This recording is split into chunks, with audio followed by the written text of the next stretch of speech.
ಇವತ್ತು ರಚಿತಾ ರಾಮ್ ಅವರು ಭಾರಿ ಆಘಾತವಾಗಿರುವಂಥ ಸುದ್ದಿ ಹೇಳಿದ್ದಾರೆ. ಅದನ್ನೆಲ್ಲ ನಿಮಗೆ ತಿಳಿಸೋಕೆ ನಾನು ಈ ವಿಡಿಯೋ ಮಾಡ್ತಿರೋದು. ಹಾಗೆ ರಚಿತಾ ರಾಮ್ ಹೇಳಿದ್ದಾದ್ರೂ ಏನು ಅಂಥದ್ದು ಏನು ನಡೆದಿತ್ತು ಅವತ್ತು ಎಲ್ಲನೂ ಸಂಪೂರ್ಣವಾಗಿ ಎಕ್ಸ್ಪೋಸ್ ಮಾಡ್ತಿದ್ದೀನಿ. ಅದಕ್ಕೂ ಮುಂಚೆ ಯಾರೆಲ್ಲ ನಮ್ಮ ಒಂದು ಯೂಟ್ಯೂಬ್ ಚಾನಲ್ ದಯವಿಟ್ಟು ಸಬ್ಸ್ಕ್ರೈಬ್ ಮಾಡಿಲ್ಲವೋ ಈ ಕೂಡಲೇ ಸಬ್ಸ್ಕ್ರೈಬ್ ಮಾಡಿ. ಹಾಗೆ ರಚಿತಾ ರಾಮ್ ಯಾರು? ಪ್ರತ್ಯೇಕವಾಗಿ ರಚಿತಾ ರಾಮ್ ಅವರು ನಮ್ಮ ಕನ್ನಡ ಚಿತ್ರರಂಗದ ಮೇರು ನಟಿ ಅಂತಲೇ ಹೇಳ್ಬೋದು. ಯಾಕೆ ಅಂತಂದರೆ 2013ರಲ್ಲಿ ಒಂದು ಫಿಲಮ್ ಬರುತ್ತೆ, ಅದೇ ಬುಲ್ಬುಲ್.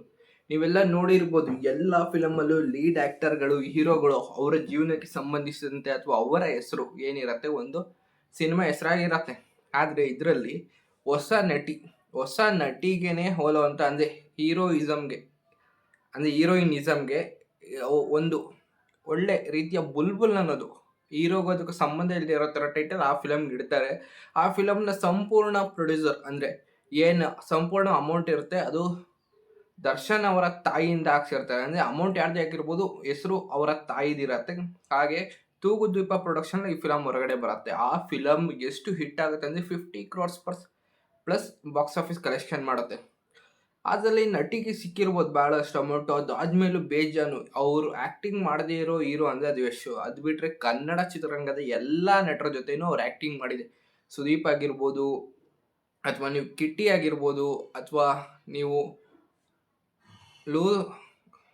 ವಿಜಯ್ ಆಗಿರ್ಬೋದು, ಅಥವಾ ನೀವು ನೋಡೋದಾದರೆ ಧ್ರುವ ಸರ್ಜಾ ಆಗಿರ್ಬೋದು, ಎಲ್ಲರ ಜೊತೆನೂ ಆ್ಯಕ್ಟಿಂಗ್ ಮಾಡಿದ್ದಾರೆ. ಗಣೇಶ್ ಅವ್ರ ಜೊತೆ ಆ್ಯಕ್ಟಿಂಗ್ ಮಾಡಿದ್ದಾರೆ. ಯಾರು ಆ್ಯಕ್ಟಿಂಗ್ ಮಾಡದೇ ಇರೋದೇ ಇಲ್ಲ, ಎಲ್ಲರ ಜೊತೆನೂ ಆ್ಯಕ್ಟಿಂಗ್ ಮಾಡಿದ್ದಾರೆ. ಇತ್ತೀಚೆಗೆ ರಕ್ಷಿತಾ ಅವರ ತಮ್ಮನಾದ ಅವ್ರ ಜೊತೆ ಕೂಡ ಕಿಸ್ ಫಿಲಮ್ ಆ್ಯಕ್ಟಿಂಗ್ ಮಾಡಿದ್ದಾರೆ. ಹಾಗೆ ಈ ಹೊಸ ಫಿಲಮ್ ಬಂದಂಥ ಕಲ್ಟ್, ಆ ಫಿಲಮಲ್ಲೂ ಕೂಡ ಆ್ಯಕ್ಟ್ ಮಾಡಿದ್ದಾರೆ. ಹಾಗೆ ಅಲ್ಲದೆ ನಮ್ಮ ಕೂಲಿ ರಜನಿಕಾಂತ್ ಅವರ ಕೂಲಿ ಸಿನಿಮಾದಲ್ಲೂ ಕೂಡ ಇವರು ಆ್ಯಕ್ಟ್ ಮಾಡಿ ನಮ್ಮ ಕನ್ನಡ ಚಿತ್ರರಂಗದ ಅಜೆಂಡಾವನ್ನು ಮೇಲೆ ತಗೊಂಡು ಹೋಗ್ತಿದ್ದಾರೆ.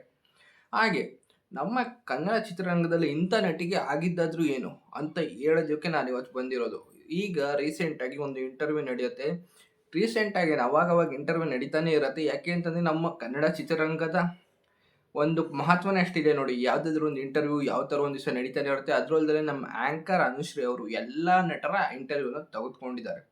ಹಾಗೆ ನಮ್ಮ ಏನು ರಚಿತಾ ರಾಮ್ ಮೇಡಮ್ ಇದ್ದಾರೆ ಹೇಳಿದಾದ್ರೂ ಏನು ಗೊತ್ತಾ? ಯಾಕೆಂತಂದರೆ ನೀವು ಎಲ್ಲ ಅಂದ್ಕೊಂಡಿರ್ಬೋದು ಅವ್ರ ಹತ್ರ ಇರೋ ಮನೆ ಏನಿದೆ ಅದು ಆಗ್ಲಿಂದನೂ ಅವ್ರದ್ದು ಇದ್ದಿದ್ದ ಮನೆ ಮತ್ತು ಅವರ ಸ್ವಂತ ದುಡಿಮೆಯಿಂದ ತಗೊಂಡಿದ್ದ ಮನೆ ಅಂತ. ಹಾಗೆಲ್ಲ ಇಲ್ಲ, ಅವರು ಅದನ್ನೇ ಎಕ್ಸ್ಪೋಸ್ ಮಾಡಿದ್ದಾರೆ.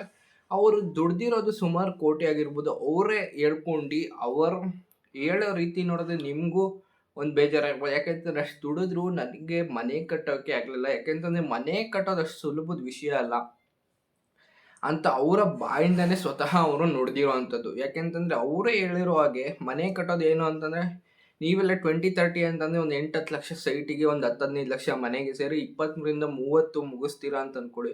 ಆದರೆ ದೊಡ್ಡ ಮನೆ ಒಂದು 60-70 ಚದರ ಇರೋ ಅಂಥ ಮನೆ ಕಟ್ಟಬೇಕಂದ್ರೆ ಜಾಗಕ್ಕೆ ಸುಮಾರು 50-60 ಲಕ್ಷ ಆಗತ್ತೆ.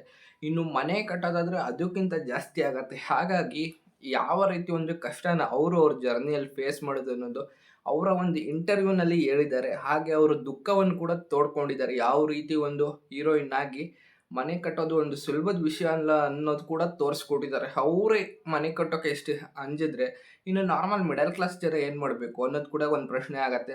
ಅದರಲ್ಲೂ ಕೂಡ ಕಷ್ಟಪಟ್ಟು ಮಕ್ಕಳಿಗೋಸ್ಕರ ದಿನನಿತ್ಯ ಕೂಲಿ ಮಾಡಿ ಗಾರೆ ಕೆಲಸದವರಾಗಿರ್ಬೋದು, ಫ್ಯಾಕ್ಟ್ರಿ ವರ್ಕರ್ಸ್ಗಳಾಗಿರ್ಬೋದು, ಎಲ್ಲ ಇದ್ದಷ್ಟು ಜಾಗದಲ್ಲೇ ಮನೆ ಕಟ್ಟಿ ಇವತ್ತು ಬಾಳಿ ಬದುಕ್ತಿದ್ದಾರೆ. ಅಂಥವ್ರಿಗೆಲ್ಲ ನಮ್ಮೊಂದು ಯೂಟ್ಯೂಬ್ ಚಾನಲಲ್ಲಿ ಸೆಲ್ಯೂಟ್ ಅಂತಲೇ ಹೇಳ್ತಾ, ಹಾಗೆ ಇಂಥದ್ದೇ ಇನ್ನೂ ಹೆಚ್ಚಿನ ಕಂಟೆಂಟ್ಗಳಿಗಾಗಿ ತಪ್ಪದೇ ನಮ್ಮೊಂದು ಯೂಟ್ಯೂಬ್ ಚಾನಲ್ನ ಸಬ್ಸ್ಕ್ರೈಬ್ ಮಾಡಿ. ಧನ್ಯವಾದಗಳು.